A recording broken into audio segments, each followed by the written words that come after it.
The United Nations Security Council on Friday approved a bid to boost humanitarian aid to the Gaza Strip. But the proposal was stripped of language calling for, quote, an urgent and sustainable cessation of hostilities in order to allow aid deliveries after the United States threatened to veto the motion.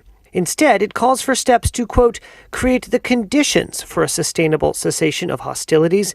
This change frustrated other UN members. We know this is not a perfect text.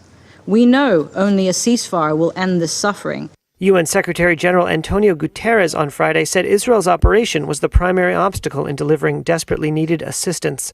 A humanitarian ceasefire is the only way to begin to meet the desperate needs of people in Gaza and end their ongoing nightmare.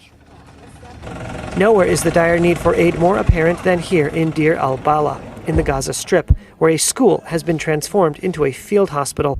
Aid trucks lined up at the Kerem Shalom crossing from Egypt into Gaza on Friday. Israel says since the start of the latest conflict, more than 5,400 vehicles carrying humanitarian aid have been allowed in. Our war is with Hamas, and we seek to reduce the impact on the people of Gaza. Since the beginning of the war, we have set up several mechanisms for continuous assessments of the humanitarian situation in the Gaza Strip. Israel launched a massive military retaliation against Hamas fighters after the Palestinian militants attacked Israeli communities on October 7th, killing 1,200 people, mostly civilians, and taking hundreds captive. Israeli Prime Minister Benjamin Netanyahu's government has vowed to eradicate Hamas.